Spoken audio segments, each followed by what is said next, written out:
Welcome back to the Broadman Word. And we just had such a great time. Hopefully, you did as well as we walked through the creation account.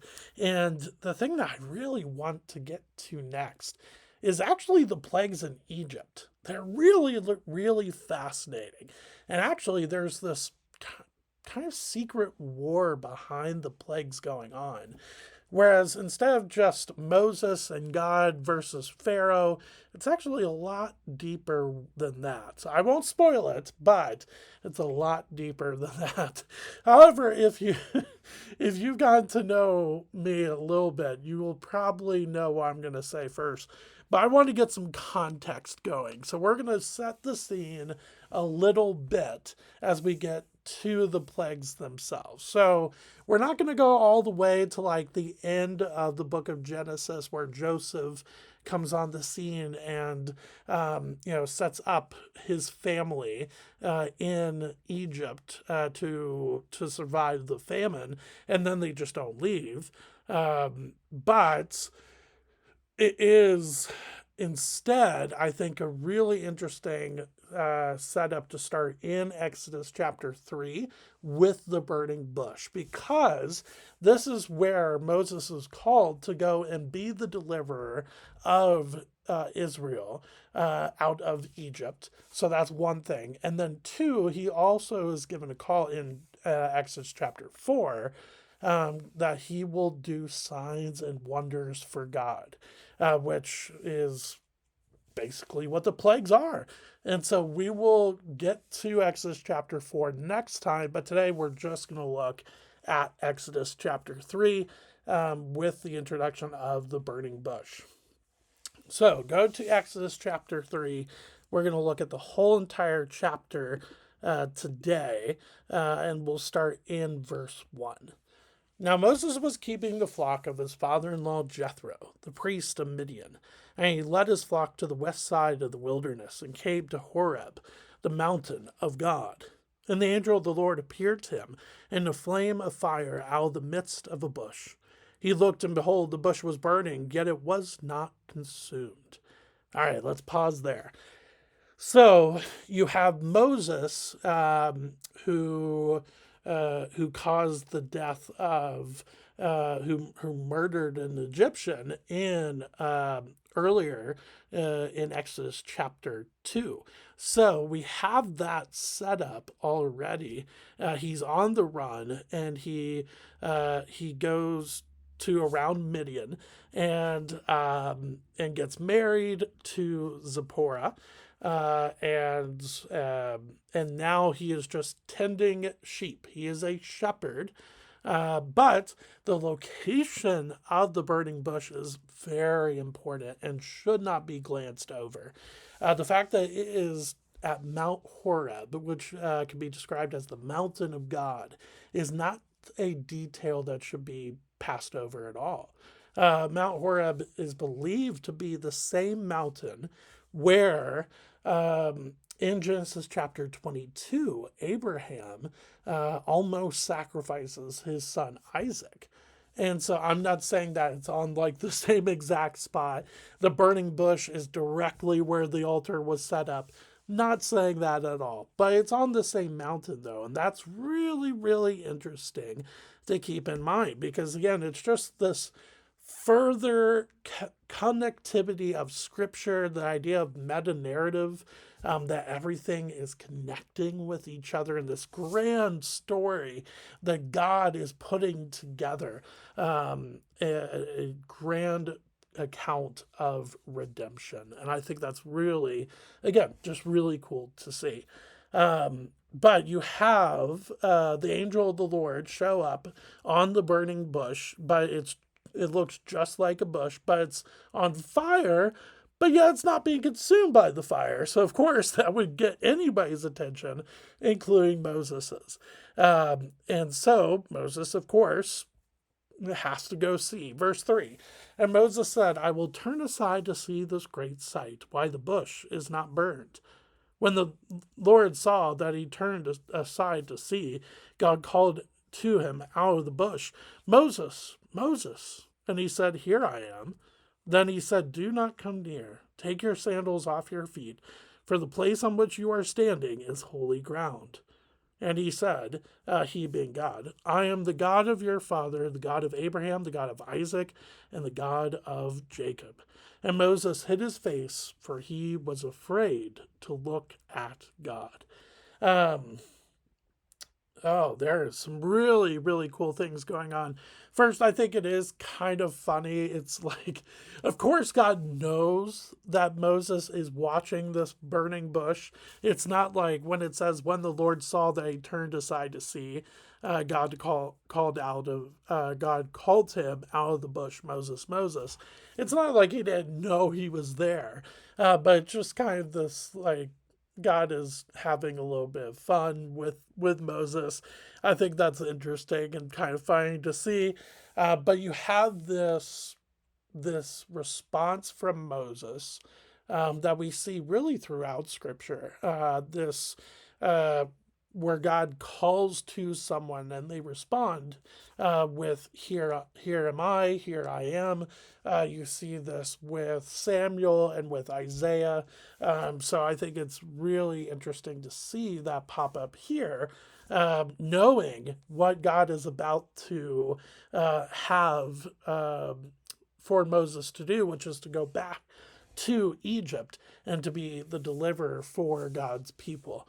Um, but then he goes into a couple things. One, showing that his presence is holy to the point where even the ground around the burning bush is holy ground, but also that he is very personable. He's not just somebody that is, uh, this God that is above everything and to be feared.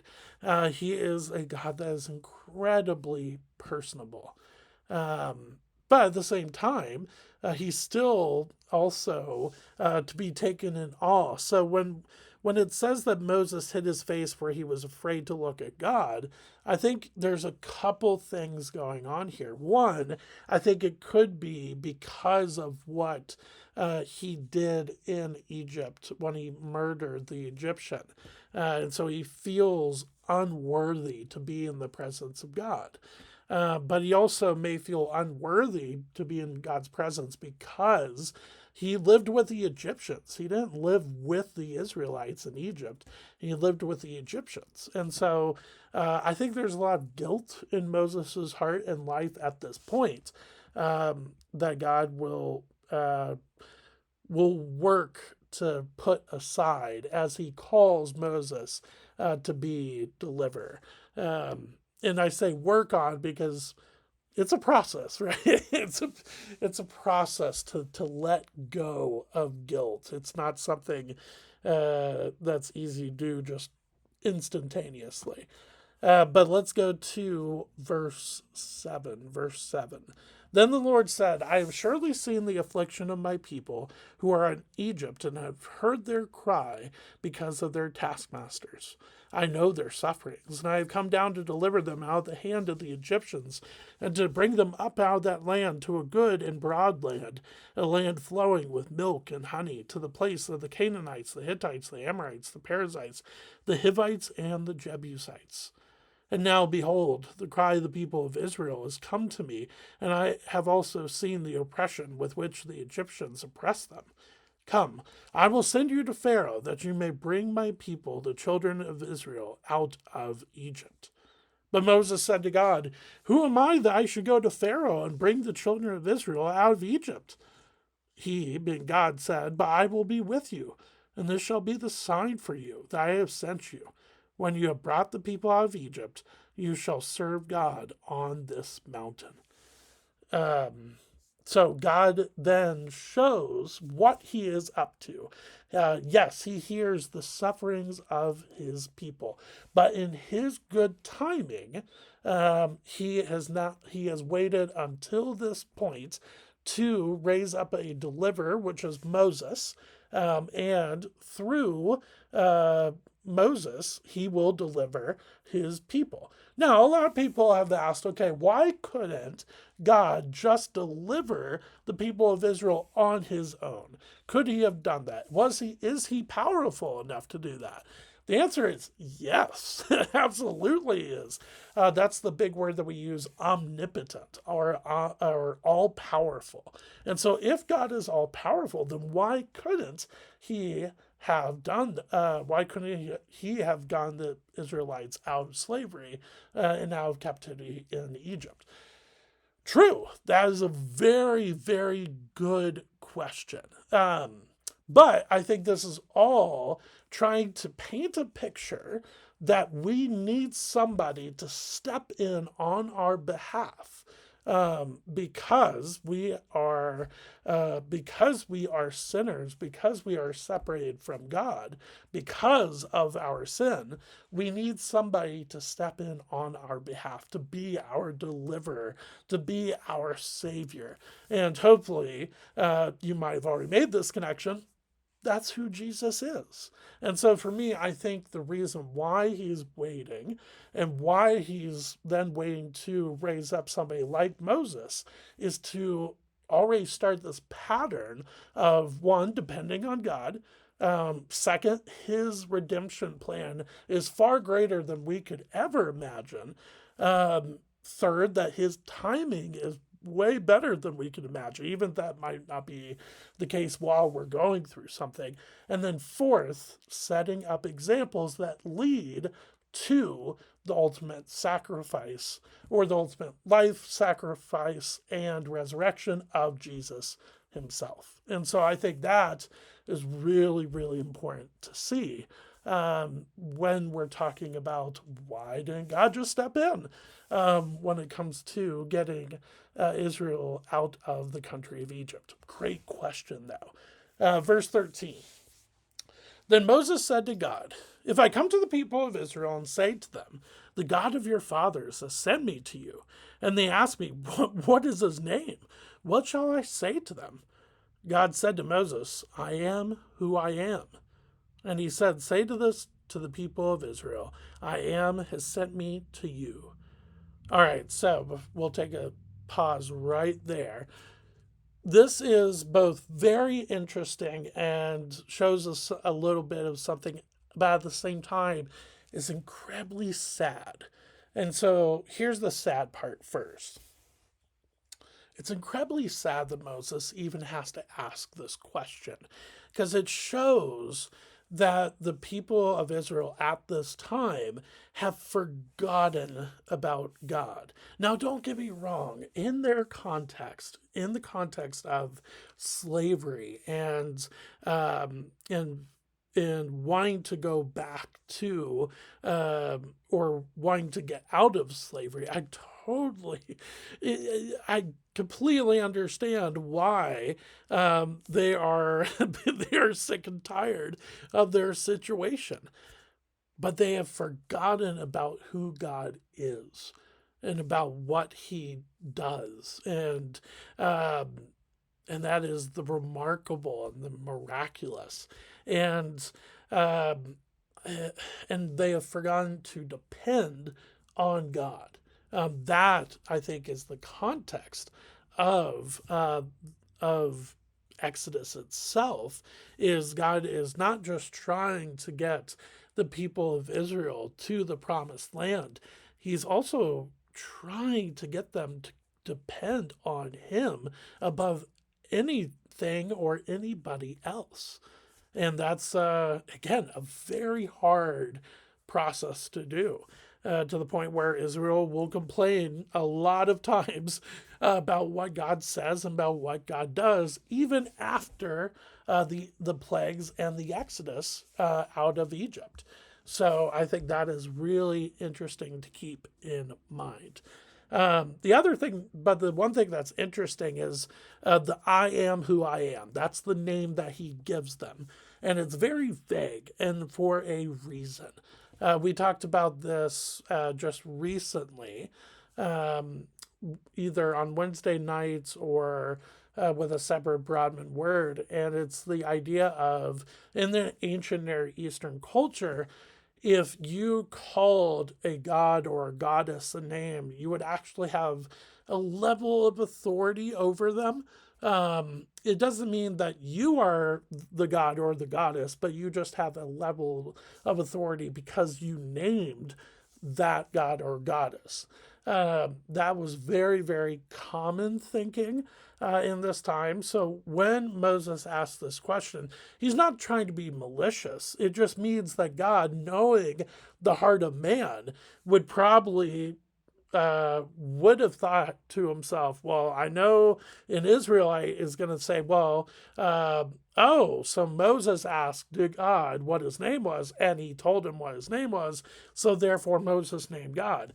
That's so not the case, but that's that's the thing, that when God says I am who I am, that vague and mysterious answer, that's why he answers that way, because he wants to make it clear that there is nobody on earth that has authority over God. And I think that's just so well done. What a great answer. But then he furthers that, though, in verse 15. God also said to Moses, say this to the people of Israel. The Lord, the God of your fathers, the God of Abraham, the God of Isaac, and the God of Jacob, has sent me to you. This is my name forever, and thus I am to be remembered throughout all generations.